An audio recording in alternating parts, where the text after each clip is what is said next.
ជំរាបសួរបងប្អូនទាំងអស់គ្នាថ្ងៃនេះខ្ញុំមកបង្ហាញពីមុខម្ហូបពិសេសមួយគឺបុកកំពឹសជាមួយអំបិលខ្ចីនិងសណ្តែកគួររសជាតិគឺជូរអែមប្រៃដិតគួរជាពិជាតិណាបងប្អូនបានជាមួយនឹងទឹកត្រជាក់វិញនិយាយថាឆ្ងាញ់នោះឆ្ងាញ់បើបានហូបជុំគ្នាទៀតហិតតែឆ្ងាញ់ទៀតបងប្អូនអញ្ចឹងតើមើលរបៀបធ្វើនិងគ្រឿងផ្សំទាំងអស់គ្នាតើយើងធ្វើបែបណាដើម្បីឲ្យរសជាតិមុខម្ហូបនេះកាន់តែដិតឆ្ងាញ់អញ្ចឹងណាបងប្អូនចឹងកុំភ្លេចជួយ Subscribe ពី YouTube ខ្ញុំម្នាក់មួយផងសម្រាប់គ្រឿងផ្សំយើងថ្ងៃនេះគឺខ្ញុំប្រើជាមួយនឹងកំពឹសខ្ញីប្រហុកស្ករប៊ីចេងខ្ទឹមក្រហមខ្ទឹមសអំបិលខ្ចីសណ្តែកគួរម្ទេសខ្ញីជីនឹងវងជីអាណានិងម្អមបងប្អូនតោះយើងទៅធ្វើទាំងអស់គ្នាសម្រាប់អន្លក់នឹងគ្រឿងទេសយើងបានរៀបចំរួចរាល់អស់ហើយអញ្ចឹងយើងចាប់ដើមរៀបចំបុកគ្រឿងទាំងអស់គ្នាបងប្អូនអញ្ចឹងសម្រាប់គ្រឿងបុកនេះគឺខ្ញុំបានរៀបចំនេះមានអំបិលខ្ចីសណ្តែកគួរម្ទេសខ្ទឹមក្រហមខ្ទឹមសប្រហុកស្ករក្រហមប៊ីចេង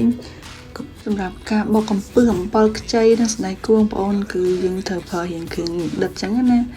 អញ្ចឹងដំបូងគឺខ្ញុំចាប់ដើមដាក់ជាមួយនឹងខ្ទឹមសខ្ទឹមក្រហមយើងចាប់ដើមបុកវារៀងម៉ត់តិចមកបន្ទាប់មកចាំយើងដាក់ជាមួយនឹង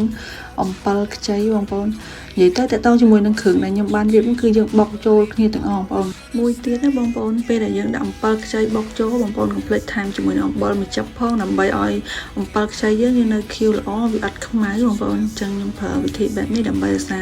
ពណ៌អំបិលខ្ចីឲ្យវានៅស្រស់ល្អបន្ទាប់មកខ្ញុំដាក់ជាមួយនឹងសណ្តែកគួរម្ទេស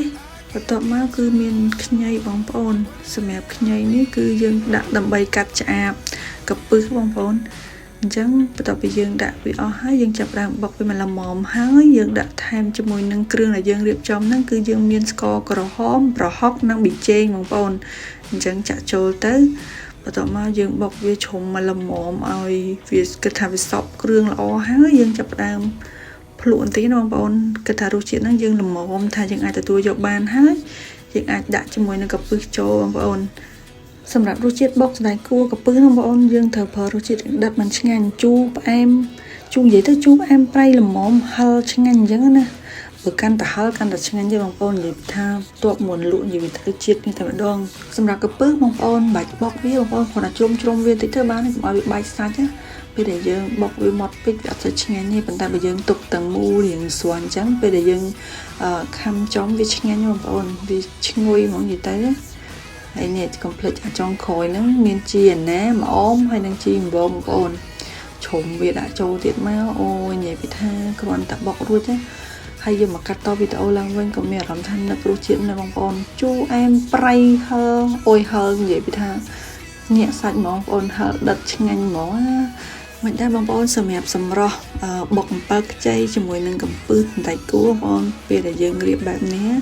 វាធ្វើឲ្យរសជាតិមើលទៅកាន់តែឆ្ងាញ់បងប្អូននិយាយទៅគួរចង់ហូបតែម្ដងអញ្ចឹងតោះសាកភ្លក់ជាមួយខ្ញុំទាំងអស់គ្នាសម្រាប់អន្លក់ដំបូងនេះគឺខ្ញុំផ្ទាប់ជាមួយនឹងស្ពៃក្តោបដែលផ្ញើពីខាងមណ្ឌលគិរីមកបងប្អូននិយាយពីផ្អែមស្រួយឆ្ងាញ់តែម្ដង